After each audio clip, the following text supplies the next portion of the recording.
मैं coming sir? Yes yes yes yes yes. Good evening sir. Good evening. बैठिए बैठिए बैठिए। Thank you sir. बैठिए। कुछ बताएंगे अपने बारे में? सर मेरा नाम आलोक प्रसाद है। मैं उत्तर प्रदेश के मथुरा डिस्ट्रिक्ट से बिलोंग करता हूँ। सर मैंने अपनी ग्रेजुएशन में आईआईटी कानपुर से सिविल इंजीनियरिंग में बीटेक की है। अच्छा, सर मेरी बात है? हाँ सर। कब की बात है, कब किया? सर 2015 में मैं पास आउट हूँ, उसके बाद सिविल सर्विसेज की तैयारी कर रहा हूँ। अच्छा अच्छा। तो बीटेक सिविल इंजीनियरिंग में करने के बाद भी आईआईटी से कोई जॉब नहीं मिलती उसमें?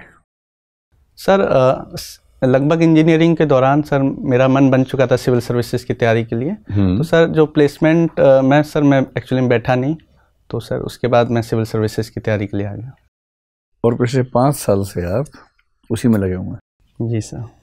आपको नहीं लगता कि बहुत ज़्यादा समय आपने लिया, और वो भी तब जबकि आपको रिजर्वेशन का बेनिफिट भी मिल रहा है?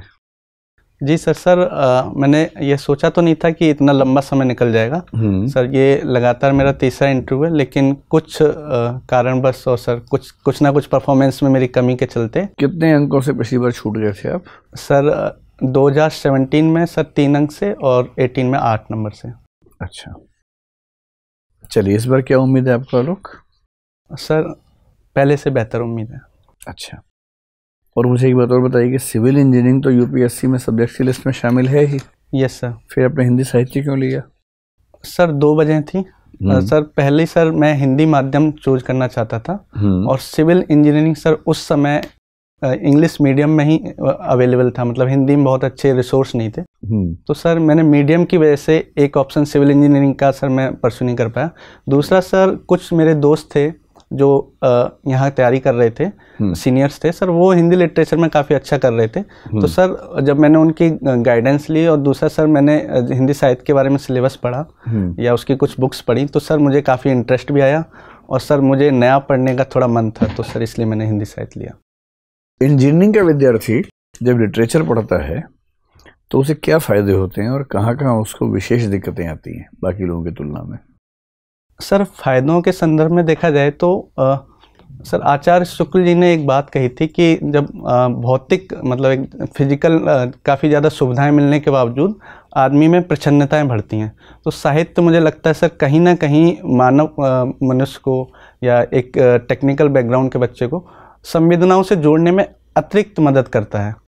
हालांकि वो संवेदनाओं से जुड़ सकता है, लेकिन साहित्य सर थोड़ा एक्स्ट्रा एज देता है। सर माफ़ी चाहूँगा सर, सेकंड क्वेश्चन में क्या क्या दिक्कतें आती हैं इंजीनियरिंग के विद्यार्थियों को साहित्य पढ़ने में? सर जहाँ तक दिक्कतों की बात है तो सर मुझे लगता है सर ऐसी कोई ख़ास दिक्कत नहीं आती, क्योंकि अगर किसी का पढ़ने में पैसन है, या उसको हिंदी भाषा से हिंदी साहित्य पढ़ना चाहता है, या इंग्लिश लिटरेचर इंग्लिश में अच्छी पकड़ है, तो सर वो पढ़ सकता है। ठीक है सर। अब आलोक जी, आप जिस जनपद से बिलोंग करते हैं वो यस सर भगवान कृष्ण की जन्मस्थली है। ये बात आपको किसने बताई, जन्मस्थली? सर बचपन से ही मैं सुनता आ रहा हूँ। तो बचपन से जो सुनते जा रहे हैं सभी चीज़ें मानते हैं? यस सर मतलब मैंने जैसे पढ़ा बाद कि सर श्री कृष्ण कहाँ पढ़े, यही मैं जानना चाहता हूँ। सर इंटरनेट कहाँ पढ़ी कि भगवान कृष्ण मथुरा में पैदा हुए थे? उस किताब का क्या नाम है? सर मैंने इंटरनेट में पढ़ा है, हालांकि सर मैंने जैसे कुछ महाभारत वगैरह देखी तो सर वहाँ से नॉलेज मिला। सर इसके अलावा भी सर मैं जब मथुरा जो श्री कृष्ण की जन्मभूमि है तो सर वहाँ गया तो वहाँ बताया जाता है कि इस जगह श्री कृष्ण जी पैदा हुए थे। हालांकि सर वो जगह वही है, इस पर डाउट हो सकता है। मेरा मत ये है कि आप जो कुछ भी बोल रहे हैं वो असत्य बोल रहे हैं, क्योंकि आपने कहीं नहीं पढ़ा भगवान कृष्ण पैदा हुए थे, और आप अब तक यस सर एक बताई हुई मान्यता को, यस सर, एक स्वयं एक साधारण तौर पे एक जिज्ञासु नौजवान की जगह आप एक अंधभक्त की तरह जो आपको बताया गया है उसको मानते चले आ रहे हैं। जी सर। सर अगर ये मानते हैं आप इस चीज को जो मैं कह रहा हूँ, उस तर्क में मतलब आप सहमत हैं? आप एक अंधभक्त ही हैं एक तर्कशील जिज्ञासु नौजवान की स्थान पे? सर मैं आपकी इस बात से सहमत हूँ, क्योंकि सर मैंने श्री कृष्ण जी के बारे में पढ़ा कि एक मिथक है, तो सर मिथक के संदर्भ में देखें तो सर जो ना तो पूरी तरह सत्य हो सकता है ना असत्य, तो सर मैं जो जन्म की बात ये कह रहे हैं कि कृष्ण वाली बात असत्य है? नहीं सर, मैं ऐसा भी नहीं कह रहा। मैं सर ये कह रहा हूँ श्री कृष्ण एक मिथक है। एक मिथक है? हाँ। इतिहास नहीं है? लेकिन उत्खनन ऐसे बहुत सारे हुए हैं वहाँ पे जो कि कई अन्य समानांतर साक्ष्यों के स्थान पर इस ओर इशारा करते हैं कि कृष्ण नाम का कोई व्यक्ति वहाँ रहा होगा। ये सर किस नाम के व्यक्ति कोई हो सकते हैं सर, लेकिन जो उनके साथ अलौकिक शक्तियां या इस तरह की बातें जुड़ी हैं सर, उनमें कितनी सच्चाई है सर, इस बात में थोड़ा डिबेट है कि। अच्छा चलिए, अच्छा ये बताइए, मथुरा जो है उत्तर प्रदेश का सबसे कम वर्षा वाला जिला है। जानकारी है इस तथ्य की? कारण बताइए। जो उसके पास के आगरा में भरपूर बारिश होती है, लेकिन दोनों के वर्षण में, प्रेसिपिटेशन में करीब करीब 30 से 35% का अंतर है करीब, और जबकि दोनों के बीच जो दूरी है वो मात्र 65 किलोमीटर की है। इसका क्या कारण है सर? एक जो मुख्य कारण है, बंगाल की खाड़ी से जब मानसून आता है तो सर मथुरा सबसे पश्चिम क्षेत्र में पड़ता है, तो सर उसकी वजह से जो विशेष कम वर्षा होती है सर। दूसरा सर मैं आगरा से कम क्यों होती है सर, मुझे इसकी जानकारी नहीं। सर आप मूलतः उत्तर प्रदेश से हैं, जिसमें आपकी सारी पढ़ाई उत्तर प्रदेश से हुई है, आपने कानपुर से शिक्षा पाई है, जबकि आप मथुरा से हैं। यस। मुझे बताइए कि आप तो सिविल इंजीनियर हैं। यस। ये जो हाल की हाईवे को लेकर सरकार का बार बार घोषणा है कि बहुत तेजी से हम राजमार्ग बना रहे हैं, टेक्नोलॉजिकल चेंजेस क्या किए गए हैं? खासतौर से अगर आप एक्सप्रेसवे को हाईवे से कंपेयर करें, एक्सप्रेसवे की जो संकल्पना है और हाईवे की जो संकल्पना है, civil engineering point of view से क्या प्रमुख अंतर है उसमें? सर एक्सप्रेसवे और हाईवे में, सर एक्सप्रेसवे जो हाईवे होता है सर, वो एक हाई स्पीड के लिए मेंटेन किया जाता है, लेकिन सर एक्सप्रेसवे में जो हाई स्पीड का कॉन्सेप्ट है वो हाईवे की तुलना में थोड़ा ज़्यादा होता है। जैसे कि सर हाईवे में लगभग 100 किलोमीटर पर आवर की स्पीड मानी जाती है, लेकिन एक्सप्रेसवे में 120 किलोमीटर तक आप उसको परमिट होता है सर। दूसरा सर हाईवे में सर मेनली जो कई सारे स्टेट भी कनेक्ट हो सकते हैं, और सर एक्सप्रेसवे में मेनली सर 2 स्थानों को कनेक्ट करने के लिए बनाया जाता है। जैसे कि सर यमुना एक्सप्रेसवे है, वो नोएडा और आगरा को कनेक्ट कर रहा है सर। इसके अलावा सर टेक्नोलॉजिकल दृष्टि से देखें तो सर हाईवे में जो रोड बनाया जाता है सर, वहाँ नॉर्मली सर बिटुमिन का प्रयोग ज़्यादा किया जाता है, लेकिन कहीं कहीं कंक्रीट दिखाई देता है। लेकिन सर एक्सप्रेसवे में लगभग हम सबसे ज़्यादा कंक्रीट जो आरसीसी रोड है सर, उसको प्रेफर कर रहे हैं। ल्यूबिक क्यूबिंग पसंद करते हैं आप? Yes sir. मुझे बताइए, आप तो इंजीनियरिंग भी करके आए हुए हैं, जो उसके एक्सेस पर जो जॉइंट होता है ताकि दोनों तरफ की मूवमेंट हो सके, वो कौन सा जॉइंट होता है? आप समझ पा रहे हैं? खुला तो होगा, ये हर बार खुलना पड़ता है, शॉर्ट वैसे भी अलग हो जाता है, तो उसके सेंटर से, कोर से जब हम जोड़ते हैं, जॉइंट कौन सा होता है ताकि वो हर तरफ मूव कर सके? पढ़े थे ना joints? Yes sir. Sir sorry sir, मैं अभी रिकॉल नहीं कर पा रहा हूँ। चलिए कोई बात नहीं। गॉड्स एल्गोरिथम क्या होता है सर?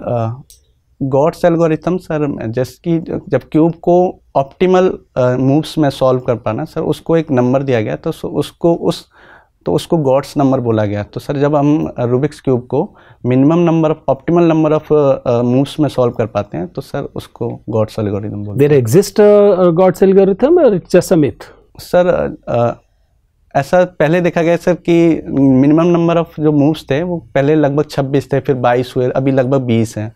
तो सर हम लगातार कम से कम मूव्स में बढ़ रहे हैं, लगभग अभी हैरानी की क्या बात है? जिस एल्गोरिथम से हम स्क्रैम्बल करते हैं उसको ठीक रिवर्स कर दें तो फ्यूएस्ट नंबर हो जाएगा।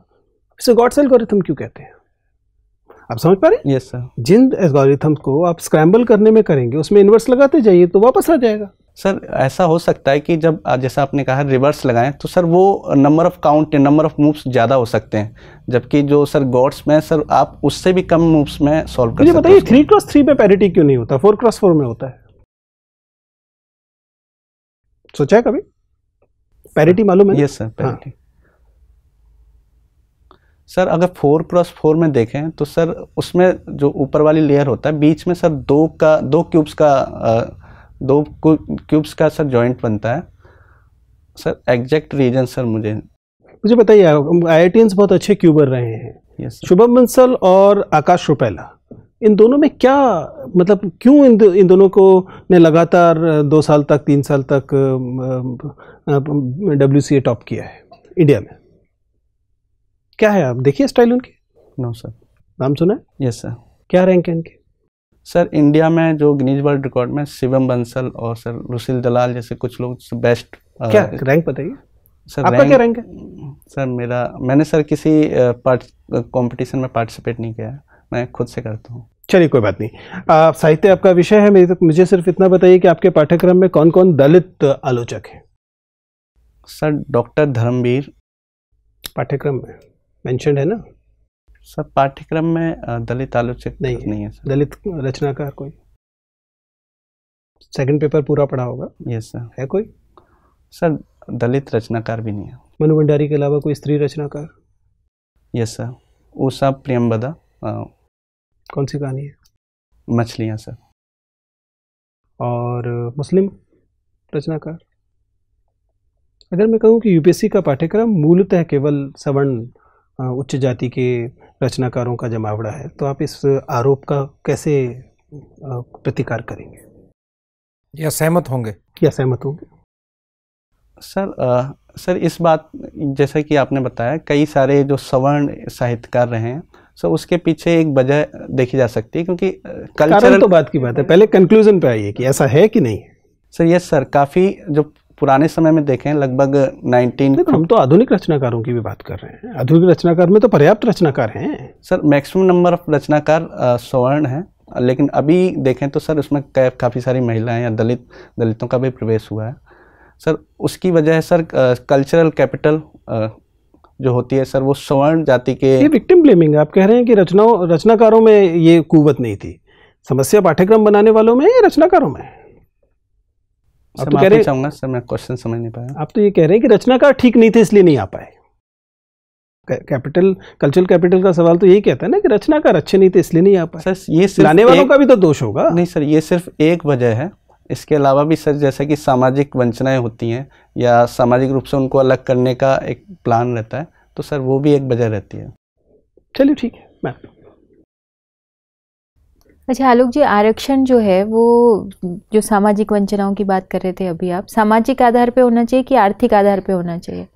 मैम सुप्रीम कोर्ट का एक राम सिंह विवाद में ये सुप्रीम कोर्ट ने भी कहा है कि जो आरक्षण के आधार हैं वो शैक्षणिक और आर्थिक आधार के बजाय कुछ अन्य आधार भी जोड़े जाने चाहिए। मैम वर्तमान अन्य आधार भी जोड़े जाने चाहिए या अन्य आधारों की खोज की जानी चाहिए, मतलब अन्य आधार भी जोड़े जाने चाहिए। आर्थिक आधार मेन आधार रहेगा, बाकी आधार उसमें जोड़े जाने चाहिए? नहीं मैम, उन्होंने ये कहा था कि शैक्षणिक और सामाजिक पिछड़ापन है, इसके अलावा भी कुछ और पिछड़ापन जैसे कि आर्थिक पिछड़ापन हो सकता है, तो उसको भी हमें काउंट करना चाहिए। उसके लिए भी सरकार को कुछ प्रावधान बनाने चाहिए। तो इस दृष्टिकोण से देखें तो मैम आर्थिक रूप से जो आरक्षण दिया गया उसको जायज़ ठहराया जा सकता है। तो आप मानते हैं कि आर्थिक रूप से आरक्षण जो दिया गया है वो ठीक दिया गया है? Yes ma'am. अच्छा ये बताइए, आप क्यों आना चाहते हैं सिविल सर्विसेज में? मैम इसके पीछे दो कारण हैं। एक तो सिविल सर्विसेज अपने आप में ऐसी जो एक प्लेटफॉर्म प्रोवाइड करता है जहाँ बहुत सारी डाइवर्सिटी भी है, कैरियर एडवांसमेंट है, और साथ ही एक हम सोसाइटी के लिए, सोसाइटी या नेशन की ग्रोथ में एक भागीदार बनने के लिए भी एक बहुत बेहतर प्लेटफॉर्म मिलता है। दूसरा मैम कहीं ना कहीं मेरे पिताजी भी प्रशासनिक जैसे पटवारी रहे, तो वहाँ से भी मुझे प्रेरणा मिलती है कि मैं भी सिविल सर्विसेज में जाऊँ और एक अच्छा काम करूँ। क्या प्रेरणा मिली आपको उनसे जिससे आपको लगा कि आपको यहाँ आना चाहिए? मैम मैंने पिताजी को काम करते हुए देखा, जैसे कि जो गांव के स्तर पर देखें तो गांव के लोग हैं, उनकी जो समस्या है, उनका पहला किसी भी समस्या को सॉल्व करने का पहला बिंदु पटवारी होता है। तो मैम उनको देखते हुए जब मुझे जानकारी मिली कि पापा जी से भी ऊपर कई सारे प्रशासनिक अधिकारी होते हैं और वो बड़े स्तर पर पॉलिसी मेकिंग या बड़े स्तर पर लोगों की समस्याओं के समाधान में सहायक हो सकते हैं, तो मैम मुझे उस बात से प्रेरणा मिली कि मेरे पिताजी भी सहायता करते हो, मैं ऊपर लेवल पर जाके इसको बेहतर ढंग से आगे बढ़। फिर आपने इतना लंबा रूट IIT ये बीटेक वगैरह करके आने का क्यों सोचा? ये तो आप पिताजी के साथ आप बचपन से ही देख रहे होंगे काम, कब आपने ये सपना सोचा सिविल सर्विसेज में आने का? मैम सिविल सर्विसेज के बारे में मतलब जानकारी तो मुझे कॉलेज के दौरान मिली, हालांकि मैम मैं एक प्रशासनिक अधिकारी बनना चाहता था पहले से, मतलब दिमाग में था। तो मैम जो IT फेसबुक में अकाउंट है आपका? Yes ma'am. Instagram? Yes ma'am, पर मैं ज़्यादा चलाता नहीं उसको। सोशल मीडिया का कितना प्रभाव है आपके ऊपर भी और समाज के ऊपर, क्या सोचते हैं आप? मैम सोशल मीडिया का समाज के ऊपर देखें तो दोनों तरह के प्रभाव हैं। जैसे कि अगर पॉजिटिव प्रभाव में देखें तो मैम जो लोग आपस में बातचीत या फिर जो उनके विचार हैं उस जैसे सेम ग्रुपों में बातचीत करने का मौका मिलता है। दूसरा, काफ़ी ज़्यादा अवेयरनेस भी फैलाई जा सकती है सोशल मीडिया के माध्यम से। इसके अलावा कुछ नेगेटिव पॉइंट भी हैं, जैसे फेक न्यूज़ जैसी चीज़ें सोशल मीडिया के माध्यम से ज़्यादा तेज़ी से फैलती हैं। तो क्या होना चाहिए सोशल मीडिया के लिए, क्या पॉलिसी निर्धारित होना चाहिए? मैम मुझे लगता है सोशल मीडिया को प्रॉपर रूप से रेगुलेट किया जाना चाहिए, जिसमें एक तो सोशल मीडिया प्लेटफॉर्म है उनकी महत्वपूर्ण भूमिका होनी चाहिए, साथ साथ जो यूजर्स हैं वो भी पर्याप्त रूप से जागरूक होने चाहिए कि आपको वो किस तरह की चीज़ों पर जो फेक न्यूज़ है उस पर किस तरह से रिएक्ट करना है। और तीसरे स्तर पर गवर्नमेंट भी इस संदर्भ में कुछ बेहतर रूप से निगरानी, जैसे कि कुछ फेक न्यूज़ कौन फैला रहा है, इस बात में निगरानी की जा सकती ताकि जो क्या लगता है आपको? आपने बोला कि इसको रेगुलेट किया जाना चाहिए, तो कैसे करेंगे इसको रेगुलेट? मैम जैसे कि जो अगर फेसबुक वगैरह के जो डाटा सेंटर हैं जैसे कि वो बाहर हैं, तो कहीं ना कहीं डाटा के बिना हमें रेगुलेट करना काफ़ी मुश्किल होगा। तो इसलिए अगर हम डाटा को भारत में स्टोर कर पाएँ, जैसे कि मैम जो डाटा बिल आया उसमें इस तरह की बातें की गई हैं, तो अगर हमारे पास डाटा होगा तो हम बेहतर तरीके से रेगुलेट कर पाएंगे। नहीं, ये दोनों अलग बातें हो गई। अगर पर दूसरी बात ये भी हो गई कि अगर कोई रेगुलेट करे तो मुझे लगेगा कि भाई ये मेरे अधिकार का हनन है, तो उसको रेगुलेट बिल्कुल नहीं किया जाना चाहिए इस तरह का जो अभिव्यक्ति के प्लेटफॉर्म से। पर आप कहते हैं कि उसमें रेगुलेशन लाना चाहिए, तो आपको नहीं लगता कि ये स्वतंत्रता को बाधित करेगा? रेगुलेशन ऐसा होना चाहिए जिससे स्वतंत्रता बाधित ना हो। जैसे कि मैम हमारे आर्टिकल 19 में भी अभिव्यक्ति की स्वतंत्रता है, किंतु उसके साथ कुछ ना कुछ रीजनेबल रिस्ट्रिक्शन है। तो मैम इस तरह से रेगुलेट किया जाए कि आपकी स्वतंत्रता भी रहे और लेकिन कुछ रीजनेबल रिस्ट्रिक्शन के प्रावधान भी हो। ठीक है। आपने सिविल इंजीनियरिंग की है, मुझे ये बताइए कि इंडस वैली सिविलाइजेशन के आर्किटेक्चर को आज की स्मार्ट सिटी की योजना से कैसे जोड़ सकते हैं? नगर नियोजन सिंधु घाटी सभ्यता का और आज की स्मार्ट सिटीज की नगर नियोजन को जोड़कर समझाइए थोड़ा। सर जो इंडस वैली सिविलाइजेशन में देखें तो जो सिटीज़ थी वहाँ स्वच्छता काफ़ी ज़्यादा थी, जो नालियाँ थी उसकी वो प्रॉपर रूप से बनी हुई। चलिए पहली चीज़ हो गई ड्रेनेज सिस्टम। हाँ चलिए दूसरा ऐसे स्पेसिफिक बताइए। दूसरा सर जो इंडस वैली सिविलाइजेशन में पानी को स्टोर करने के लिए बेहतर प्रावधान थे, तो सर उसको भी हम स्मार्ट सिटी में। सर तीसरा सर मुझे लगता है कि जो वहाँ पर एयर पॉल्यूशन को लेकर जो उनकी सोच थी, तो सर उसमें एक जो इंडस वैली सिविलाइजेशन में एयर पोल्यूशन कुछ सोचा सर, जैसे कि जो रोड्स मकान के गेट थे वो रोड के पीछे साइड में होते थे, तो सर हाँ सर, तो एयर पॉल्यूशन के लिए हम कुछ इस तरह की चीज़ें कर सकते हैं। और मैंने आपको रोड प्लानिंग, बिल्डिंग प्लानिंग, समकोण पर काटना, यस सर, किलेबंदी, ये सब चीज़ें, कम्युनिटी लाइफ। जी सर, थैंक यू सर। हाँ, जो उनका रोड सिस्टम था वो काफ़ी ज़्यादा प्लान था। एक शब्द आपके सिलेबस में भी है और आजकल चर्चा में, अंतर्राष्ट्रीय नैतिकता। Yes sir. तो अंतर्राष्ट्रीय नैतिकता के अंतर्गत कौन से ऐसे वैश्विक संसाधन हैं जिसे मानवता के संसाधन कहा गया है, रिसोर्सेज फॉर मैनकाइंड, उस पर कोई देश कब्जा नहीं कर सकता? कौन कौन से ऐसे रिसोर्सेज या कौन कौन से ऐसे एरियाज हैं इंटरनेशनल एथिक्स में? इसी ढंग से इंटरनेशनल एथिक्स में सर स्पेस, सर इन्वायरमेंट एक इंटरनेशनल एथिक्स से जुड़ता है। रिसोर्सेज में जैसे स्पेस आपने बोला, ठीक है, और सर जैसे कि जो सी लाइन ऑफ कम्युनिकेशन है समुद्र में, सर वहाँ फ्री वाटर। अच्छा,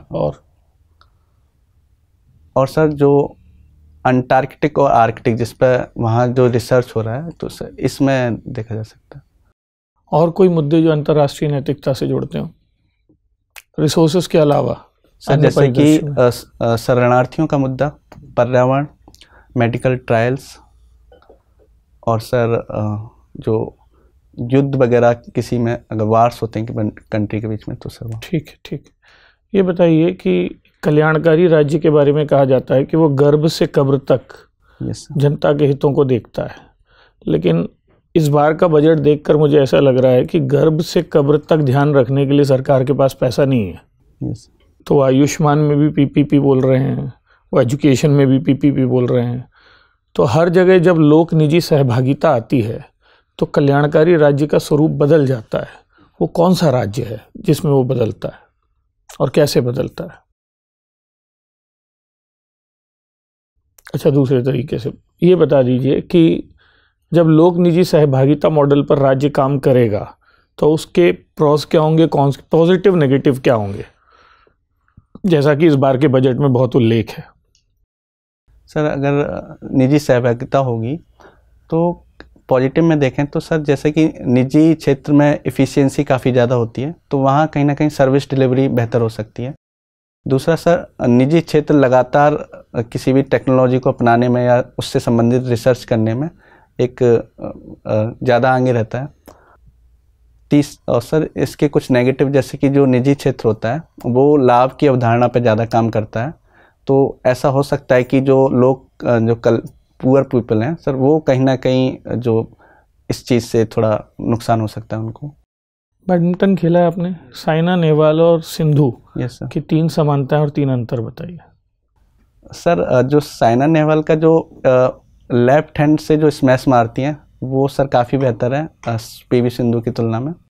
दूसरा sir Saina Nehwal left hand से खेलती है? सर, मेरा कहने का मतलब था बैक हैंड स्मैश मारती है। ठीक है। और दूसरा सर, जो पीवी सिंधु की हाइट थोड़ी ज़्यादा है साइना नेहवाल से, तो कहीं ना कहीं सर रीच के मामले में कोर्ट पर वो ज़्यादा बेहतर है साइना नेहवाल से।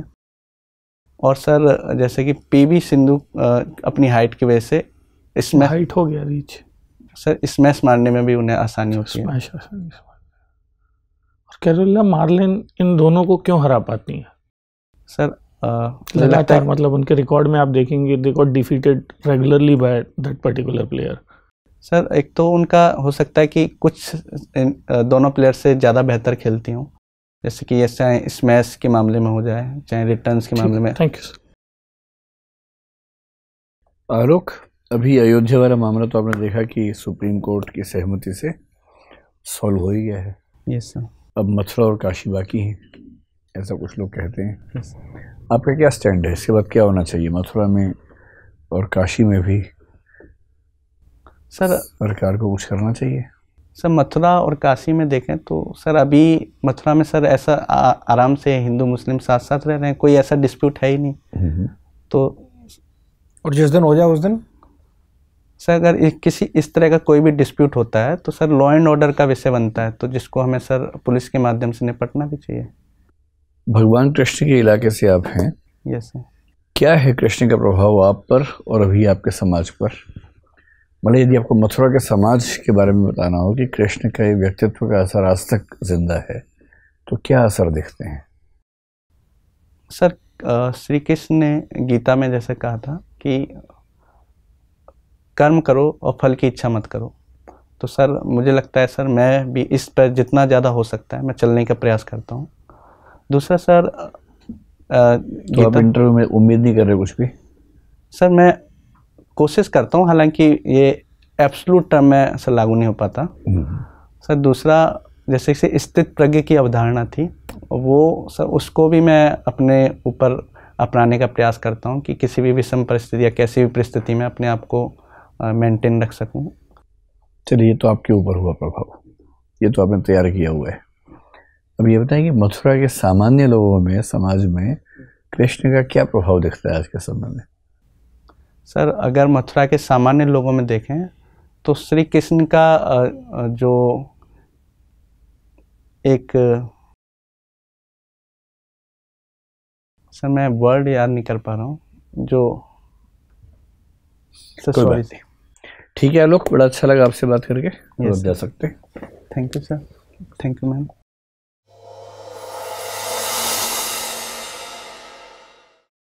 मैं कहूँ सर? आइए बैठिए। Thank you sir. आलोक, पिछली बार कितने नंबर आए थे सर? पहले दिया था ना इंटरव्यू, हमारे यहाँ भी दिया था। पहले मेरे साथ इंटरव्यू दिया है ना? हाँ सर, 2 बार। कितना नंबर आया था? सर वहाँ 17 में सर 162 था और 18 में 154। कम हुआ क्यों? सर 18 में सर जो क्वेश्चन पूछे गए वो एक भी मतलब ना करंट से था ना डेप्थ से था, एक तरह से इनडायरेक्ट टाइप के क्वेश्चन थे, तो वो एक वजह थी। और सर जब मैंने पिछली बार हॉबी भी पजल सॉल्विंग भरी थी, रीजन यही था रूबिक्स क्यूब, किंतु सब पजल में डाइवर्स चला गया, ये सर एक प्रॉब्लम। रूबिक पढ़ लिया ना ठीक से? हाँ देख लोगे ना? वैसे पूछा तो इतना ज्यादा नहीं जाएगा, लेकिन हाँ सर ठीक लग रहा है। लोग ड्रेसिंग सेंस तुम्हारी बढ़िया, एकदम फिट, एक्सप्रेशन बहुत बढ़िया है, बातें ठीक से हैंडल कर रहे हो, स्पेशली क्रॉस क्वेश्चंस को भी आप हैंडल ठीक से कर रहे हैं। वो बड़ा मुश्किल होता है, लेकिन आपने अच्छे से हैंडल किया है। IAS क्यों बनना चाहते हो, इसके जवाब में थोड़ा सा कन्फ्यूज़न लग रहा था, थोड़ा और क्लैरिटी की अपेक्षा थी। आपने शायद पूछा था ना वैसे। बाकी मुझे तो कुल मिला के बड़ा शानदार लगा, मतलब लाइवली भी हो, थोड़ा सा और अगर हो सके तो और अच्छी बात है, नहीं तो मतलब इस परफॉर्मेंस पे बड़ी बात नहीं कि 180-190 की रेंज आपको मिली जाए, है ना। कोई संयोग भी है थोड़ी भूमिका, अदरवाइज तो ठीक है। मेंस कैसा हुआ इस पर? सर हिंदी साहित्य का ज़्यादा बेटर हुआ है पिछली बार से, और GS पे तुलनात्मक रूप से बेटर हुआ है। बहुत बढ़िया है, फिर तो अच्छा है आपका, बहुत अच्छा है, प्रेजेंस बहुत अच्छा है, पर्सनालिटी अच्छी है, बोलते आप अच्छा हो, बीच में स्माइल भी करते हो, सब कुछ अच्छा है। ये सारी चीज़ें अगर आपने ध्यान में रख ली ना तो बिल्कुल, ऑलरेडी 2 बार आप इंटरव्यू दे चुके हो, यहीं पर मॉक में इतनी बार तैयारी कर चुके हो, तो अभी आपकी तैयारी दिखाई देती है, वो तैयारी काम में आएगी उधर, क्योंकि कॉन्फिडेंस बढ़ जाता है उससे। तो आपका कॉन्फिडेंस अच्छा है। थोड़ा एक आध बार बहुत भारी उत्तर नहीं भी दे सकते, जैसे कृष्ण का आप जो सामने करते हो ना, मुझे आता भी नहीं है, नहीं तो थोड़ा सिंपल। अगर तुम दुर्भाग्य से मथुरा से हो तो भाई करना पड़ेगा, पढ़ना पड़ेगा, कृष्ण को थोड़ा पढ़ लो। इंटरेस्ट नहीं है मेरा, मैंने आज तक महाभारत भी नहीं देखी सर, मुझे मैं समझ गया था, मैंने पूछा नहीं। आपने जैसे ये कहा कि मेरे अंदर क्या क्या बताया था, तो निष्काम कर्म सिद्ध प्रज्ञा है, थोड़ा ज्यादा भारी भरकम हो गया सर। उसके अलावा मिलता भी नहीं मुझे कुछ। बोलो, मैं बहुत लाइवली हूँ सर, वो शब्द याद नहीं आ रहा था सर, आपने जो पूछा था ना। प्रसन्न रहता हूँ, लाइवली रहता हूँ, स्ट्रेटेजिक हूँ।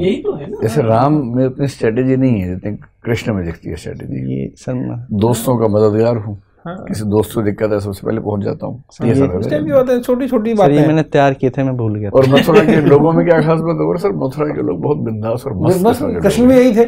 जो मौज मस्ती की संस्कृति हमारे यहाँ है वो कृष्ण से ही कहीं ना कहीं। कितना अच्छा उत्तर है सर। मैं कहना यही चाहता था, पर जो लोक रंजन इस तरह का कुछ शब्द ढूंढना चाहता था वो आया ही नहीं मेरे दिमाग में। तो शब्द नहीं ढूंढो ना, तो आनंद तो आएगा, मस्ती तो आएगा, ये सब। और आखिरी उत्तर में ऐसा कर देना बड़ा खराब है, वो आखिरी प्रश्न था। और दूसरा, अगर शब्द ढूंढोगे तो उससे लगेगा कि आप कुछ तैयार करके आए थे जो यहाँ पर भूल गए हो। और सहज तौर पे बोलो, ज्यादा दिमाग मत लगाओ विचारों में, तो उसके लिए ऑल्टरनेटिव शब्द कुछ ना कुछ मिल जाएगा ना जब भी आपका। बांसुरी बजाना पसंद करता हूँ, मैं म्यूजिक पसंद करता हूँ, कृष्ण से मैंने संगीत सीखा है, शरारतें सीखी हैं, ये सब बोलिए। बढ़िया बढ़िया, प्रॉमिसिंग कैंडिडेट है, कुछ विल डू बेटर। इस बार होगा यार, कुछ बढ़िया होगा। चलिए, शुभकामनाएं, ऑल द बेस्ट।